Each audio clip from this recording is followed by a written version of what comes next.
বৃষ্টি বৃষ্টি বৃষ্টি এই যে কোন অপরূপ সৃষ্টি। কি ভাবছো যে হাতে প্লেট নিয়ে গান করছে কেন? না না, তোমাদের বেশিক্ষণ জ্বালাতন করবো না, তোমাদের সাথে একটা রেসিপি শেয়ার করবো। চলো তোমাদের সাথে রেসিপিটা শেয়ার করে ফেলি। আসলে আমার বাড়িতে না সেরকম করছিল খুব, তো যেতে পারিনি বাজারে। তো ভাবি কী করবো, তো ভাবছি একটু টমেটো ডিম ভাজি করি। টমেটো ডিম ভাজি করার জন্য একটু পেঁয়াজ কুচি দিয়ে দিলাম, সাথে রসুন কুচি আর লঙ্কা। তো রসুন কুচি লঙ্কা দিয়ে পেঁয়াজটা একটু ভাজা ভাজা করে নেবো।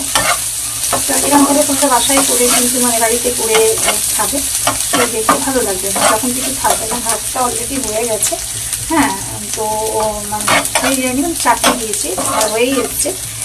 একটুখানি সাথে ডাল করবো, আর আর দেখি কিছু করা যায় কিনা। বাড়িতে যখন কিছু না থাকবে এরকম টমেটো ডিম ভাজি করে খাবে, ভালো লাগবে। টমেটোগুলো দিয়ে দেবো, টমেটোগুলো দিয়ে নেবো। টমেটোগুলো কিন্তু একটু ম্যাশ করে নেবো, দুটো ডিম ফাটিয়ে দেবো। ডিমটা ফাটিয়ে একটু নেড়ে নেবো। কমপ্লিট। আমি একটুখানি টেস্ট বাড়ানোর জন্য ম্যাগি মশলা আর একটুখানি চাট মশলা অ্যাড করবো। তোমরা কিন্তু এইভাবে বাড়িতে বানিয়ে তৈরি আমার এইভাবে বানিয়ে বাড়িতে বলো কিন্তু কেমন হয়েছে।